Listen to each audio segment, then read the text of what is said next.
Fala galera, meu nome é Luciano, sou responsável por postar os vídeos às sextas-feiras aqui no Ibajatim. É muito legal ter você com a gente aqui assistindo, acompanhando os vídeos. E eu te peço então que você, por favor, abra a sua Bíblia no capítulo 12 da carta de Paulo aos Romanos. Nós vamos ler o verso de número 2. Diz assim, Romanos 12, 2: Não se conformem ao padrão deste mundo, mas transformem-se pela renovação da sua mente, para que sejam capazes de experimentar e comprovar a boa, perfeita e agradável vontade de Deus. Nesse texto, Paulo ele convoca o cristão a exercer uma característica que é muito presente no jovem hoje, uma característica chamada inconformismo. O jovem hoje ele tem, por natureza, esse hábito de ser não conformado com as coisas, de questionar, de reclamar, de se manifestar, colocando para todos que quiserem ouvir, a sua indignação, a sua insatisfação. É o que a gente, por exemplo, viu nas manifestações populares no meio do ano passado e também no meio desse ano, em que os jovens foram às ruas reclamando da corrupção, questionando as coisas que aconteciam aqui em nosso país. Mas será que o apóstolo Paulo, quando fala de inconformismo, de não conformação com os padrões do mundo, ele está falando desse tipo de inconformismo? Do inconformismo que vai às ruas, que questiona, que reclama, mas que aparentemente não apresenta nenhuma solução, não apresenta nenhuma resolução dos problemas que são apontados? Na verdade, o apóstolo Paulo nessa carta, ele nos apresenta um tipo diferente de inconformismo.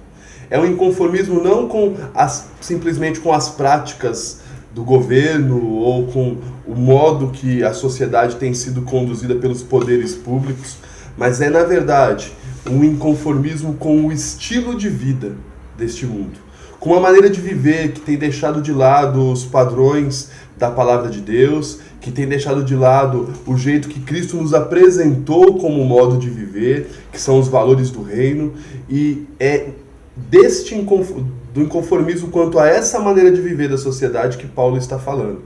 Paulo convoca ao cristão, muito especialmente ao jovem cristão, que ele conduza a sua vida diferentemente do que as pessoas que não têm a Jesus como Senhor e Salvador têm conduzido. As duas principais formas, as duas principais características daqueles que têm vivido a sua vida distante dos parâmetros de Deus, elas se podem resumir em duas palavrinhas que terminam com o termo ismo. A primeira delas é o individualismo. Nos dias de hoje nós vemos cada vez mais presente na vida das pessoas, cada um querendo viver ao seu modo. Não existem verdades absolutas, não existe um jeito certo de viver. O discurso é mais ou menos assim: se você está feliz assim, independentemente do que isso tem trazido a outras pessoas, independentemente do que se isso contraria ou não os valores que a sociedade dita como valores considerados bons, ou do que a palavra de Deus diz, independentemente se isso tem acontecido ou não. Se você está feliz assim, continue vivendo assim, esse é o seu jeito de viver. Paulo nos apresenta algo contrário a isso. Existe um jeito correto de viver. E esse jeito correto é o jeito que Jesus apresentou no seu ministério. Uma outra palavrinha, terminada com ismo, que tem pautado a vida dos jovens hoje, é a palavra chamada materialismo, mais conhecida no termo aí nas músicas populares, se é que a gente pode chamar assim, de ostentação. O jovem hoje ele é impulsionado, ele é conduzido a acumular coisas, a ter para ele tudo do bom e do melhor, tudo que traz a ele status. É a roupa de uma determinada marca, é o tênis que custa mais do que 2 vezes o salário do jovem. E Paulo não está dizendo que essa é a maneira certa de vivermos. Paulo diz para nós não nos amoldarmos ao padrão desse mundo. Paulo deseja que o servo de Deus, que o cristão, e em especial também o jovem cristão, que ele viva a sua vida pautada por valores que não são valores que ele acha que estão corretos, nem com valores que vão trazer a ele status em função da quantidade de dinheiro ou de bens que ele tem. O que Paulo fala quando diz, não se amoldem ao padrão desse mundo, é uma convocação ao cristão a uma vida de santidade, Há uma vida de renovação da mente, como ele diz no verso 2. Há uma vida em que sua mente é transformada conforme você medita, conforme você estuda, conforme você aprende da palavra de Deus. Essa palavra de Deus que vai penetrando na mente do jovem é capaz de transformar um comportamento dele, fazendo com que ele possa entender que existe uma maneira de se viver, que não é como ele acha, que não é como ele pensa, mas é como a palavra de Deus diz. Essa transformação de mente, dada através do estudo e da meditação da palavra de Deus, de uma vida de oração, de uma vida de comunhão com Deus, traz também ao jovem um sentimento de que ele não precisa acumular coisas para ter valor. O valor dele foi declarado na cruz do Calvário, quando Jesus Cristo morreu na cruz. Você é precioso para Deus, independentemente das roupas que você veste, de quanto elas custaram, você é precioso para Deus. Essa transformação da mente, como Paulo também diz aqui no capítulo 12, verso 2 desse texto, leva o jovem a experimentar a vontade de Deus. A vontade de Deus que é boa, agradável e perfeita. A vontade de Deus é algo que o jovem deve buscar constantemente na sua vida. Eu sei que às vezes parece complicado pensar em vontade de Deus, porque nós temos o hábito de dividir a nossa vida em várias gavetinhas.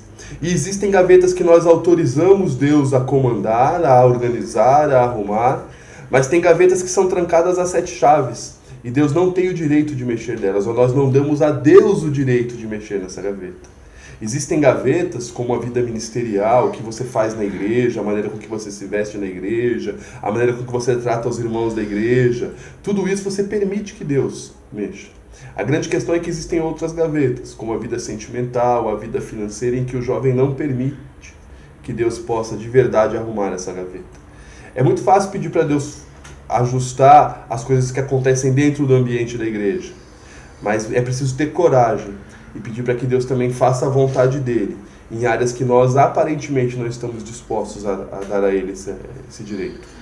Você daria o direito a Deus de, por exemplo, ditar ou escolher qual seria a pessoa com quem você se casaria? Você quer experimentar a boa, perfeita e agradável vontade de Deus nessa área da sua vida? Ou será que você tem medo de Deus escolher a namorada ou o namorado para você? O desafio que Paulo nos coloca aqui é que nós não vivamos uma vida como todo mundo tem vivido. Deus espera mais de você.